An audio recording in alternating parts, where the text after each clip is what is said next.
Welcome to the Wise Guys podcast, where Mac, the Rev, and Coach Stu dive into conversations that push the boundaries of wisdom, faith, and culture. The traditional ways have had their time.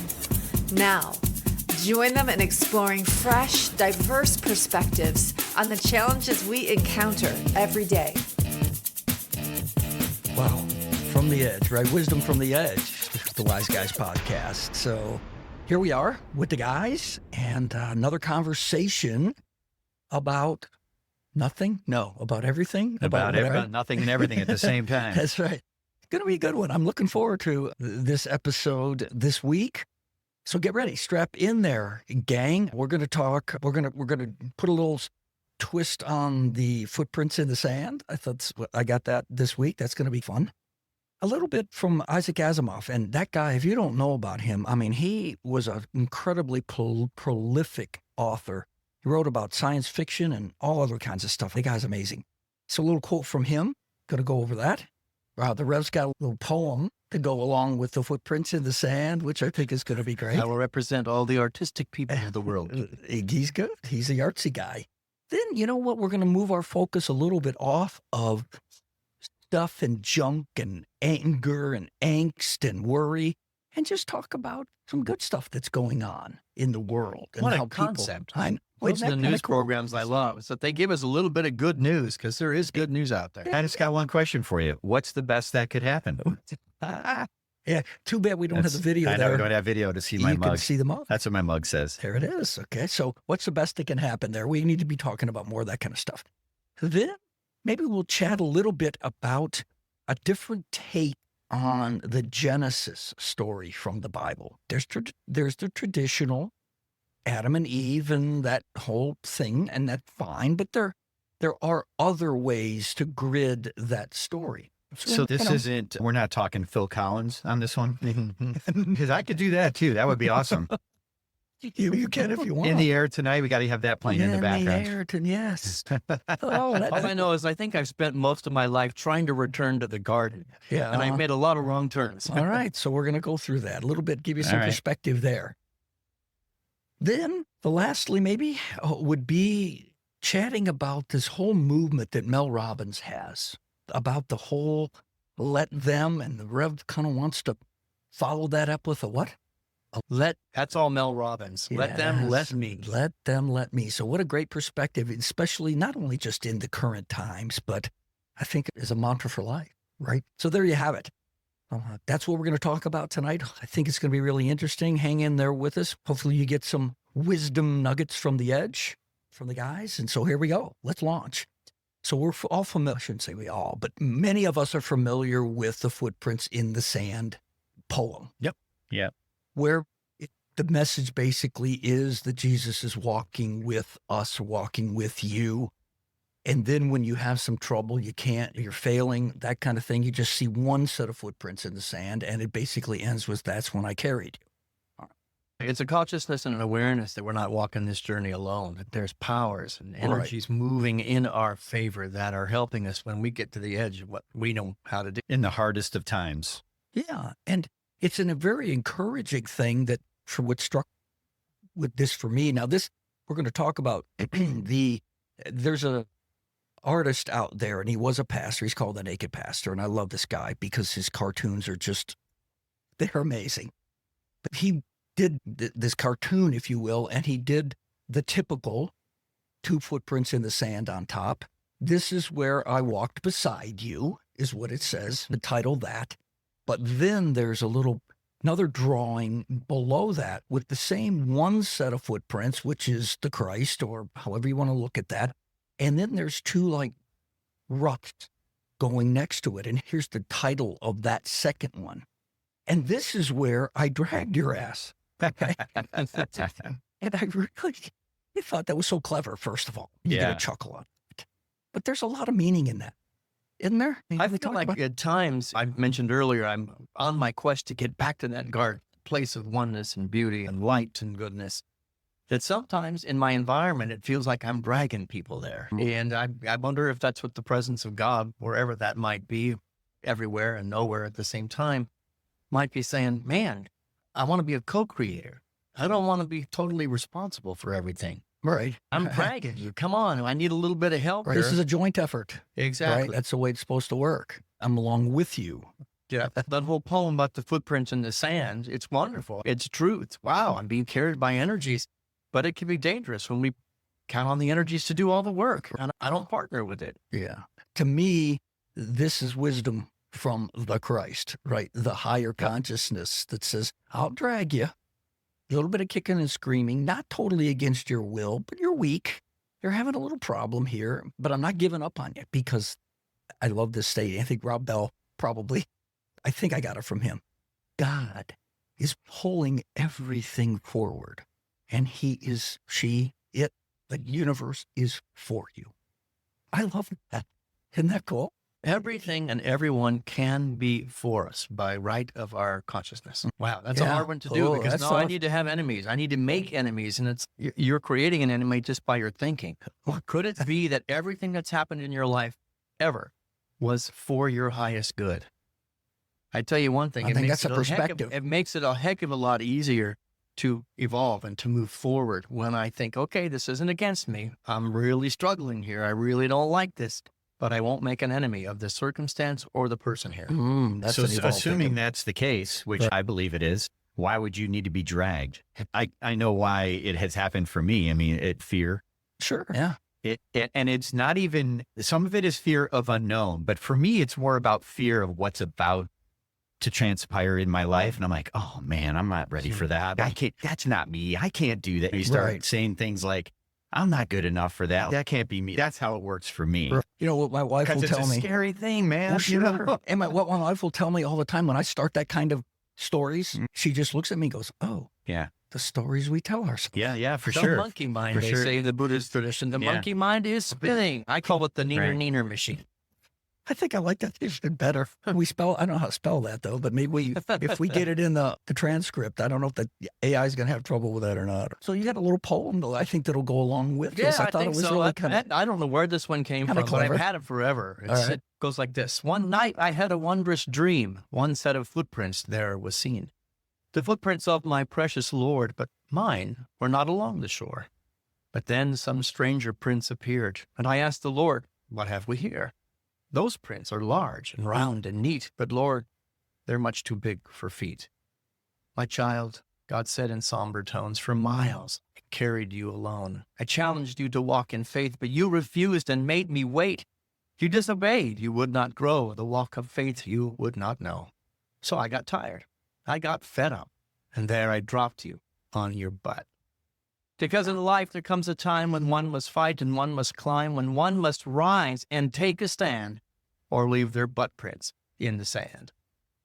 Love it, man. I just love that. It goes so well with this. I saw the meme and said, oh, I've got to read that poem today.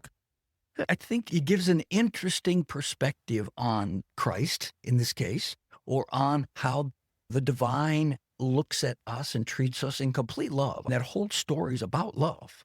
It's not about rejection, and it's not about anything like that. It's about some tough love, maybe. Go ahead. Yeah. I struggle with I love this poem, but I struggle with it from a perspective of how I see God. Yeah. And I get it. I get the tough love thing. I'm a coach. I got to do it. And so I understand. And my dad did it for me, and it helped me. It made me a better person. I just struggle with, and I'm just being honest, with God doing that. Yeah, I believe God doesn't drop us. Yeah. I get the metaphor. I get what's being said. So it's not lost on me, but if anybody else is thinking that, I think it's okay to still get what you're going to get out of this poem and just believe God wouldn't drop me. Still have that thought. Not about dropping, but leaving. God sure isn't going to leave you. Yeah. No, I just know, in my own life, whether it be coaches, friends who saw me playing small and not really holding up my end of the vision of my dream, that they'd say, I'm not doing it for you anymore. That's when I found strength. I found a capacity within my own self to pull off which they were doing for me. And I became more of me in the process. Wow. Now that I get, that makes more sense to me. So what if you modify the footprint story a little bit, and when you get to that point where you've got to do the work, at that point, you're picking up God and carrying him. I love it. And he's Must be sit gonna back. have- Come on, instead of a monkey on my back, I've got God on my back. Oh, wow. Oh, that's And he's, come on, interesting take a step. We're not going to get anywhere if you don't start walking. Take a step. Let's go to the next step here to some of the reasons behind. And this meme caught me. It's a quote from Isaac Asimov that I saw this week. And I think it fits right in with what we've just been talking about, because we have different perspectives that kind of cause us to do these certain things that we're just talking about we're doing. Now, if you don't know who Isaac Asimov is, you Google him or go out to Wikipedia. But this guy was absolutely amazing. He was amazing a writer. author. Oh, yeah. He was a professor, like biochemistry or something. Oh, he like had that. natural sciences as well as science fiction. Yeah. This guy wrote incredible amount of stuff. So here was a quote from him, and I thought this just struck me. This is what we're having a conversation about. So here's what he said. They won't listen. Do you know why? Because they have certain fixed notions about the past. Any change would be blasphemy in their eyes, even if it were the truth. They don't want the truth. They want their traditions. Yeah. Now, substitute me for they, okay? Because I'm certainly not immune to any of this kinds of stuff right here. But there's perspective. Maybe we need to step back a little bit in all of this stuff that's going on right now and come to try to understand you better, because now we're talking truth. Maybe even if it is the truth, he said. And so then you have to say, whose truth is that? And all that kind of deal. But it's this narrow-mindedness that keeps holding on to the past and the tradition with inflexibility is really what he's saying. And that's why people act and do what they do. So I asked the question, and again, all roads lead to me. I have to make it personal and look inside. Is my truth of yesterday getting in the way of the truth of tomorrow? Is the version of me that is wanting to be birthed and emerged stuck in my attachment to who I was yesterday? Well, that's a great question to ask yourself, isn't it? Now, a lot of people won't ask themselves that question, though. But I think that's an evolved perspective that's willing to self-analyze, look in the mirror. And it's not a lack of faith. It's not a lack of conviction. It's a partnership with the universe calling me to ever greater expressions of the goodness that I was born to be. Calling you. Here, this is why this quote doesn't scare me, or the thought he's saying in this quote doesn't scare me. Because when I was 10, I'm different than now that I'm almost 60. I'm a different person. Sure. Or 20 or 30 or You look marvelous. Thank you. I'm a different person. Absolutely. So if I had thoughts about something when I was 10, it's very possible that today that I might look at that differently. So to me, that's not about what does he say? That change would be blasphemy. Like, to me, that's not a blasphemy. It's, look, I'm different. The world's different. Things are different. I have a different perspective now. So something I thought in the past is different to me now. That's okay. I've evolved. You're a right? really rare bird, though. I think that's what you're talking That's about. what I'm That's saying. evolved thinking. Yeah, right. Does that There are make sense, people- though, what I'm saying? Yeah, it makes sense. But the blasphemy is, let's take people in my life who said, you can't have a different thought. You can't have a new thought. This is not the truth that I knew in 1950, and I'm still holding on to it. There is not an evolution. There are people that would call your thinking differently, maybe not at 10, but maybe at 40, and you think differently at 60. That would call that blasphemy when it comes to spirituality or religion. I'd be curious to hear when he said this, what he thought the traditions were. Because he says they don't want the truth, they want their traditions. I wonder what he was specifically referencing. What do you guys think? Well, Comfort zone. yeah, I think for the most part, we have it today, which go off of religious, but of course there's lots of religious examples of that. And some of them are great. Ground yourself in some things in the past. But if you're immovable off that, but I think that there's ideas there that, like, for instance, if we could only just go back to the 50s. Let me tell you, I was not alive in the 50s, but I love the 50s. Oh, sure. We love the story. Everything I've read and seen, about the music, everything about it. I love it. The culture, everything. The cars. Oh my God, the cars. I can go on and on. Graffiti set that stage for us, didn't it? But it was a bit of an idyllic time in America. We can all agree to that. There was a lot of traditions back in the 50s, for sure. But at the same time, to sit today and pine to go back to that. But here's one tough. that I had in the 70s growing up, Okay. and even into the 80s. Monday through Friday, 6 p.m. dinner. Yeah, all right. Never changed. Yeah, If my dad was going to be late from work, which was not common for that to be the case, we had dinner at 6. So I know that's a 50s thing too. And that could be a tradition you're looking at. And to me, that's like spending time with family, which I think today we're missing this with the speed of life everybody has right now. So can I coin that phrase? I think I can copyright that? The speed of life. Yeah, we're missing this. Sure. We're operating too fast. And how many times do we sit down and have dinner and chat with the people in your life?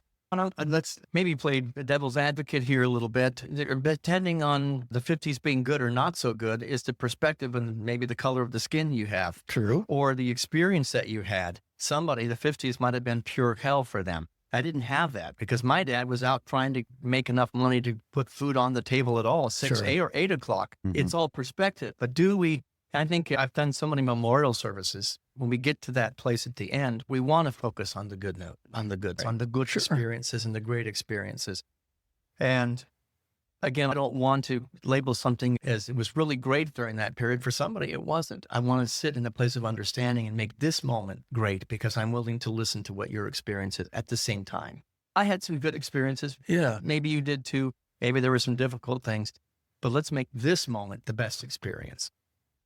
Yes, and I think in order to do that, or to do it, that you take those 50s experiences, put them in whatever 70s, 80, whatever it is, all right, and you appreciate them, and they're still part of what you are, but you're also willing to say, that's important to me. I'm hanging on to it because it's a tradition. I want to get everybody around the table. All good stuff, okay? But I'm also open to what today now brings, and what if there's some differences there, I'm open-minded to taking a look at them or to embracing them or at least talking about them. And I think there's where what Asimov was just saying, that we're so attached that there can't be any flexibility. A minute to do that's blasphemy. It's a no-no. And I'll make it personal again because I tried on my spiritual path. Okay, what's for me to learn here? If I had a really bad experience with somebody 10 years ago, and I, 9 years ago, still believe they were that kind of person, that difficult person, 8 years ago, 7 years ago, they come to me in this moment and offer forgiveness or ask for forgiveness or offer a hand of kindness. If I'm living in, I know who you are. You were that person 10 years ago. That's a And great I point. don't evolve from being willing to give you a second, third chance and to see you differently. That's an evolve to me. It's in my personal life. If I'm judging you through the lens and the glasses of what happened 10 years ago or even 10 days ago, that's we don't 10 days might be a little bit harder. But the reality is that's an evolved thing. I'm willing to look again, to look with different eyes to maybe you have turned a new leaf, or maybe I've turned a new leaf and we're in a different place right now. That's important to me. Yeah. No, I think that's called higher consciousness. We've talked about this many times on the episodes. We even did a whole episode about consciousness levels, if you can go there. But I think that's the Christ consciousness. We were talking about this the pre-show, right? That if you're a Christian, or I think if you're of any bent, then sorry, my phone went off. There are those that would say that is blasphemy. Yeah. How dare, I've had people tell me, how can you give them another chance? How can you do that? This is what they did to you. And some people might call it foolish. I'm calling it trying to find a higher way. And whether it's Christ consciousness, I don't care what you call it. It's just organically who I am. And I'm really grateful that in the 60s, I wasn't alive in the 50s either, that my family somehow, I got that from my family environment. Sure. And I see a lot of people that just they put their heels into the ground. No, this is who you are. This is who you'll always be. I've drawn a line in the sand. We don't talk anymore. Again, that's a personal choice. We all have choices to make. And it takes the risk. I'm afraid of getting hurt. I'll be honest. I've been hurt enough times with that mindset that there is still the fear. But I like to sing the song in my head, I feel the fear and do it anyway. It's a great mantra. I think that's awesome. And so a lot of times we will dwell, or at least, again, currently, a lot of the stuff that's up in the field right now, culturally, has us poor mouth and a lot of stuff that's going on out there. Even if we're not really that vocal about it, many people are, it's hard not to be affected. right? The negative energy, if nothing else, that it comes into our life. How about we just shift a little bit? I saw this week and I said, why don't we spend some time in this episode talking about something good? Something that is going on out there, maybe in spite of, or regardless of, or along with everything else that's going on out there. And so I read this article. Here's the headline. I love this. Dutch engineers built a 600-meter long floating vacuum that's actually cleaning up the Great Pacific Garbage Patch. This U-shaped barrier acts like an artificial coastline, trapping everything from fishing nets to microplastics. And I read that and I went, attaboy. I was like cheering them. Like, thank you. And what did you say at the pre-show? You said, what are they doing? They're making a world better? They're making I don't know what I said. I don't know what I said 10 seconds ago. You said they're making a world better for my grandchildren. Yes, my great-grandchildren are going to inherit a cleaner planet, a cleaner ocean. Well, they're doing what we all should just logically be doing. It's just pick up the trash. Come on. In our own way. We don't need a 600-meter long vacuum cleaner. And here's where you can, if I may even say, this is a higher level thinking. What if you picked up trash that wasn't yours? Oh, no, some people won't do that. I ain't doing that, Stu. Now, I do that. Yeah, me too. I'll come bold about it. I've tried to walk by a piece of trash on the sidewalk. I'll go about 10 I paces. can't do It's it. like Yeah. I turn around and go get it. Yeah, I can't do it. Yeah. I hear you. I hear you. Well, I've done it on the hiking trail, man. I've carried bottles and whatever. Especially on the mountain already. Yeah. I mean, but that's what this is about. It's making a better world for everybody. But we can all contribute to this. It's not like we have to be a Dutch engineer and we're working on this humongous vacuum. No. We can just be doing our own. But I'm glad you brought that up. I live for the last 2 minutes of most news programs. They give 2 minutes out of 30 minutes to go, hey, here's some good stuff happening in the world. Yeah. And the reality is you took the time to go, okay, let me turn the other cheek, if you will, look a different way. Oh, there's something good. Let me just spend some time with this incredible invention that's cleaning the oceans. In appreciation. And a gratitude, appreciation, and love, and then implement that into my life. Wow, this guy just picked up a piece of trash in front of me and put it in the trash can. I want to know who you are. I want to emulate you and just be grateful instead of walking down the street complaining and moaning about this and that and the other thing. This has so many, the more I started thinking about this thing, this endeavor, it got so much bigger for me than just this incident that said this vacuum cleaner is picking up the plastic. Fantastic. I'm all for it.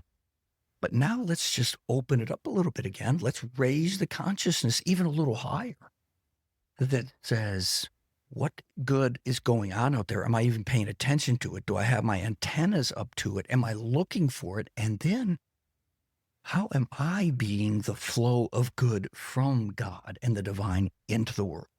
What does that look like? Picking up a piece of trash, encouraging somebody, gathering up the garbage and the stuff-ola and grinding it up into what?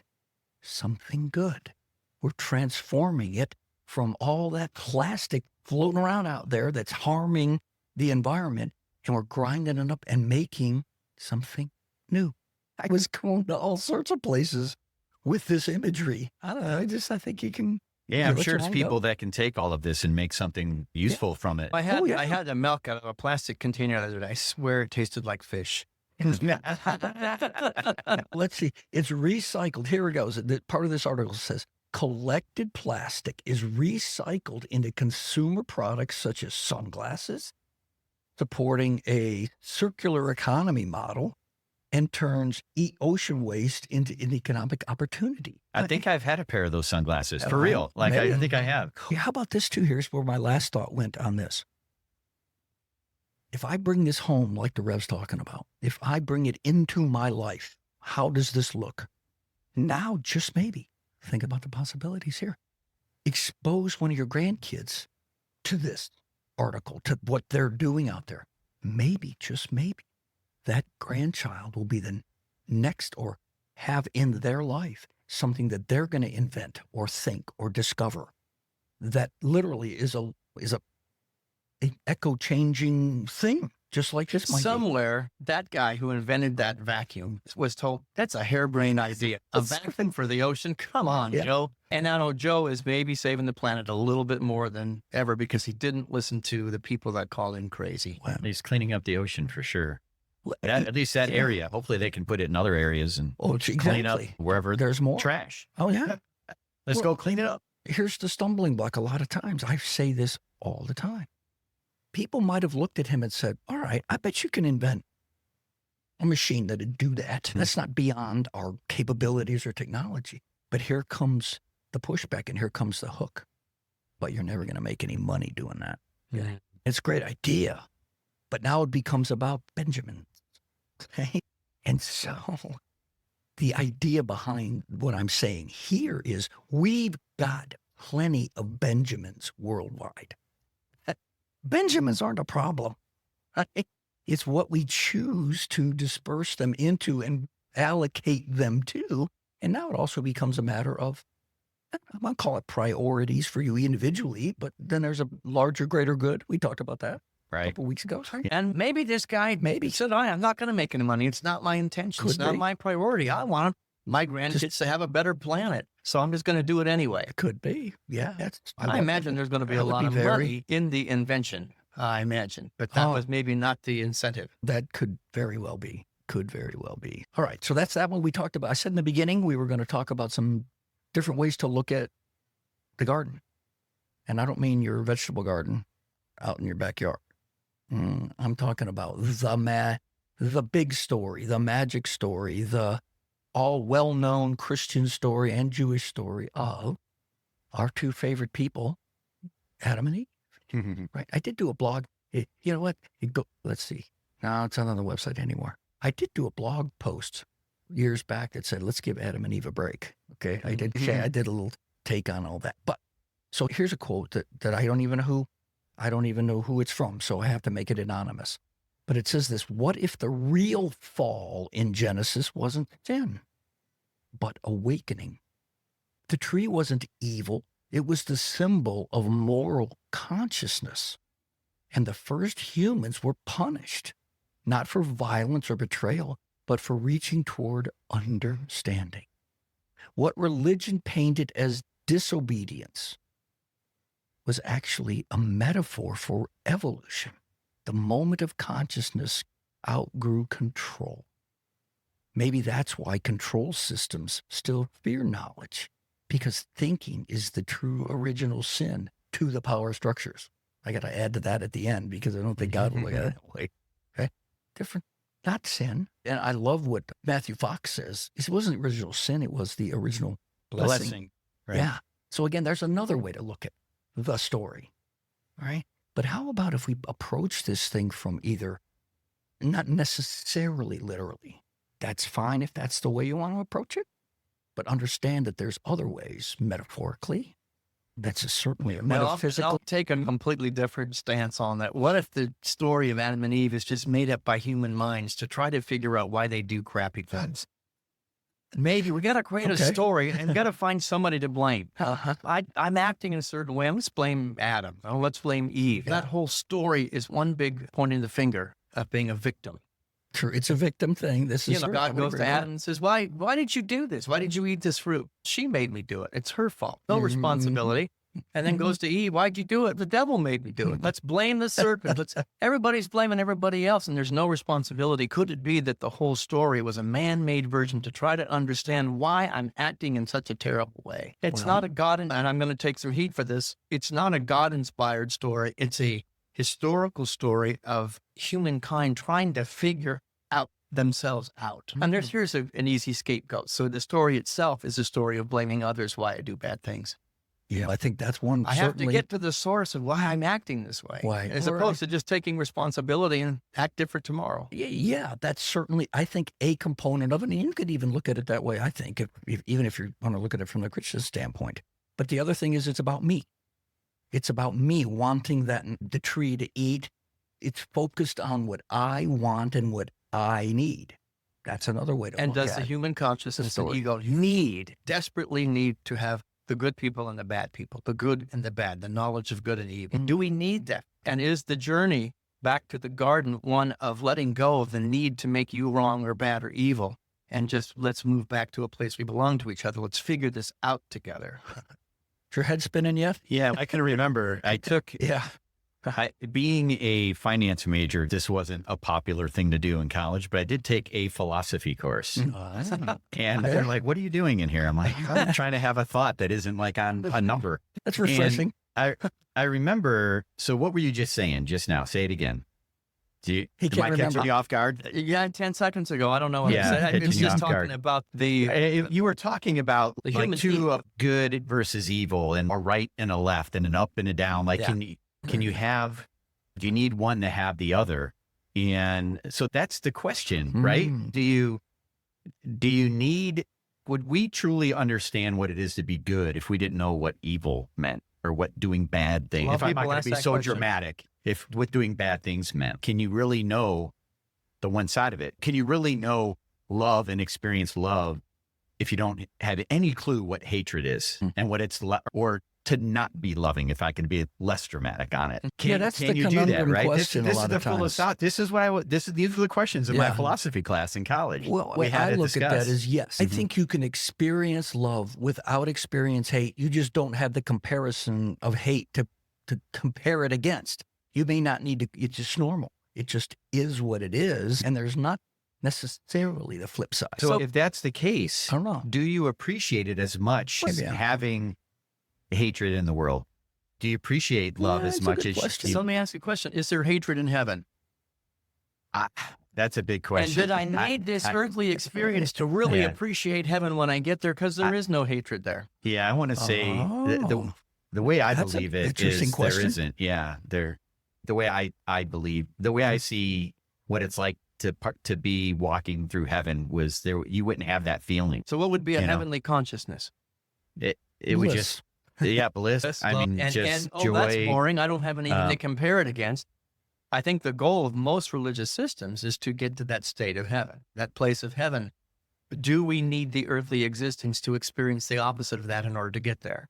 Yeah, that's a great. You know what? I never posed that question to myself or heard that question. I never posed did that till way. this actual moment. That's really Do you good, know what? Rev. You know That's what, awesome. Rev? In heaven, I love that. in heaven, there is no beer. That's why we drink it here. Because when we're gone from here, all our friends will be drinking all the beer. I'm not going. So let me tell you where that going. came from. That is actually a polka song that my dad used to sing in his I gotta polka believe days. it. I was just going to say, is that an Irish song? Out the barrel. He sang that one too. German polka song. So Oh, God. maybe going back to Genesis and the tree of life or the tree of knowledge, Yeah, good and right? real. Yeah, Mhm. good. Yeah, and that whole deal. It's according to the story, God was keeping Adam and Eve from having knowledge. But what if God didn't punish knowledge, but he just was daring us like to handle it? Can you handle having knowledge, and how are you going to handle it? I think there's a big challenge for us, definitely. Given, I also read something today that said about intelligence, knowing lots of stuff and having a very broad spectrum of things that you know and philosophy and all that kind of stuff. And how does that really contribute positively toward your life, or does it? And it was really interesting. I don't want to run a rabbit trail here, but this was the thought there. I won't elaborate on it. Not necessarily. That it can create a sense of disquiet and discomfort when you know all that stuff and you have that all running through your brain and you're trying to analyze stuff all the time, as opposed to a more simplistic way to look at life without necessarily tons of knowledge. Yeah. That just made me And think of is that. it that heaven is actually the absence of evil and the absence of good? Words that are judgmental in their nature. It's just a state of being. Is that where we end up? It's not good. It's not bad. It just is. We just love to label stuff, don't we? Yeah, that's what human mind does. It's like, I need to label good people, bad people, evil people, good people, Right. good experience, bad experience. And what if I'm just present? This becomes very Eastern. What if I just become present to what is and I'm having an experience? Is Right. that the state of heaven? No matter Right. what's going I on the think that- outside, I think darkness and light, but you need a negative and a positive charge for a battery. Yeah. It's not negative. It's not bad. It's good. It's negative. It's positive. Just It as- is. There we go. There we go. Maybe some ways to navigate this as we close out from what I had intoned at the beginning that we were going to talk about as a table of contents.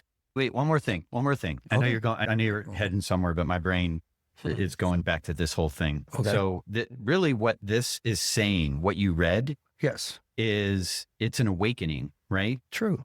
Yes. So in Genesis, the way you read that, man is being awakened. And what's interesting is because we also talked about the whole footprints thing, the butt prints thing, man refuses to move. True. God's going. I don't know. I don't know how these thoughts all come together, Listen. but they were in my head. Are we being dragged back to the garden? I think I might have it. Uh-oh. God doesn't want puppets. He wants participants. I like it. That could be a meme. That's a meme. I like it. How about that? Okay. Okay, my brain finally All caught right. up. We'll make a leap from there. winding and grinding. And go back to where you were We'll going. We'll wrap up with our last thought that we were talking about here. And that's Mel Robbins Yeah. and her initiative about let them, let me. Wait, this is a girl? Mel Robbins? Yes. Oh, okay. Yeah. I didn't know who she was. Yes. So, Rev, this Awesome. kind of struck you this week. Yeah. It's in my own evolution over the last month. It's why people are going to judge. People are going to be angry. People aren't going to get you. They're going to make comments and statements about you. Let them. And I realized I don't have to let it seep into the city between my ears or my heart or my soul. Let them. Right. Why am I renting out space in my head? I'm outsourcing my joy. I'm outsourcing my well-being. I'm not going to do it anymore.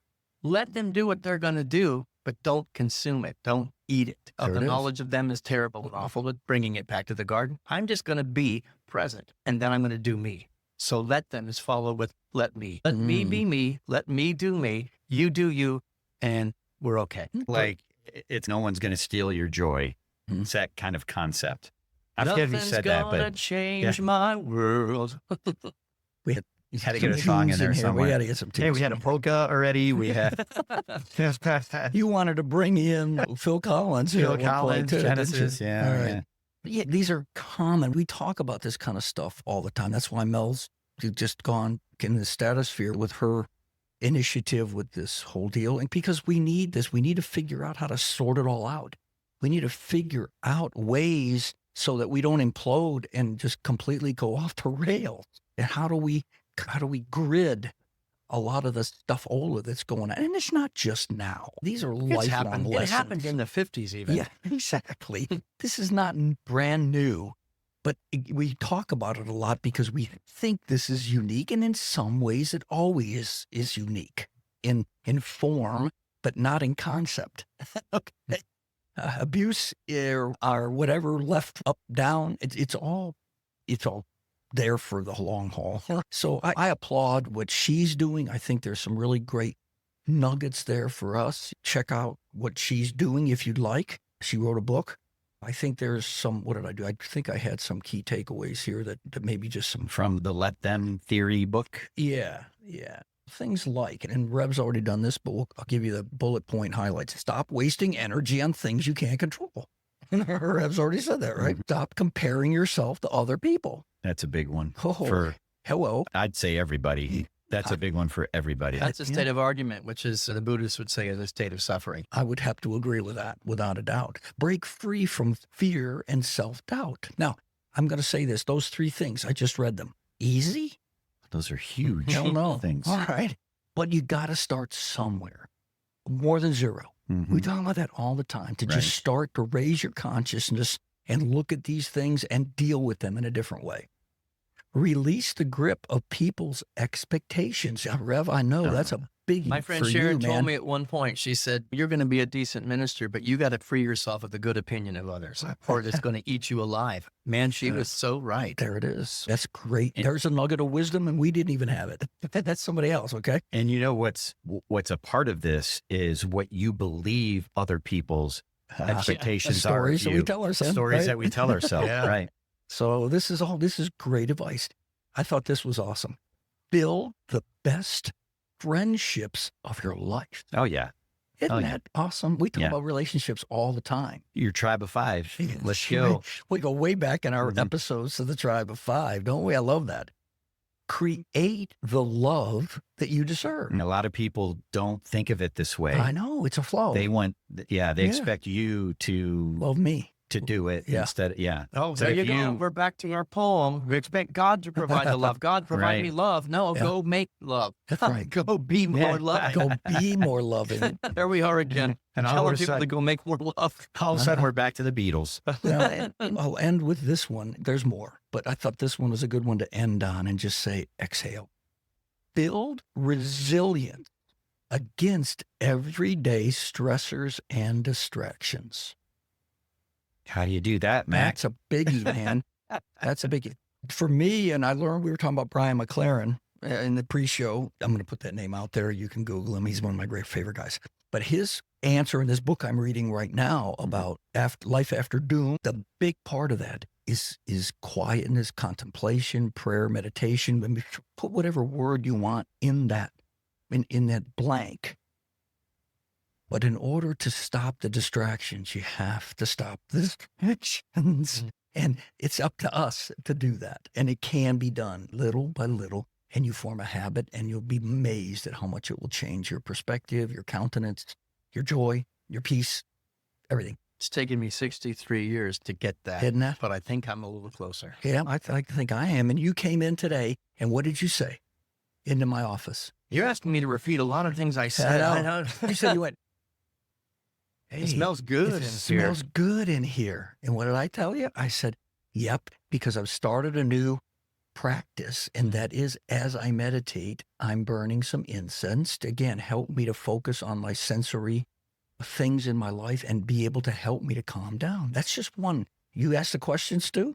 There's some of my ways. There we go. Everybody, if people that do this, you ask them. You know, Exactly. got your own technique or your own approach or your own practice, right? Yeah, and that's the word I was just going to use. So Correct. Coach Yes. Stu in the house, I was going to say, you got to practice, Yeah. right? You do. And if there's a situation that stresses you out and you're reacting a certain way and you don't want to react that way, you got to think about, okay, how do I want to react? And then you're like, okay, I didn't do that this time. I got to practice doing this. So what does that mean? You got to go get yourself stressed out again. So you can That'll practice. happen naturally. It's the only way. Yeah, it's the only way to Don't have get to worry about beyond that. it. Step Right? back and then step back in with Like, a don't different be mindset. afraid. Yeah. Right. Don't be afraid when it happens again. And now you're going to do it different. And here's how it's going to go. It's like the first time you're like, oh, I wish I had ... Right. The next time you think it while it's happening, but you weren't quick enough to make it happen. The next time you start, but then you're like questioning yourself. And then the next time you're like, you do it and you're like scared to death because, oh my gosh, I just did it. Like, now, oh my And I've only done it for And 10 then seconds. you go down the road a little bit and it's, I am. now you're thinking about, I just am. wait, I just am. Like, I just did Right. this. I don't even think about it anymore. Like, I just am this now. You know, this is I'll end with this. This is a lather, rinse, repeat thing. Apply it to whatever you want in your life. It's the evolutionary process of raising your consciousness. And we love to talk about that all the time. So great conversation, guys. So many cool little nuggets here. Love your perspectives. Hope you guys out there, I say guys all the time. I'm a northerner. They know what we Anyway, all right. I hope that this brought some value and, again, for some things for you to think about, because we love our conversation here. It's awesome.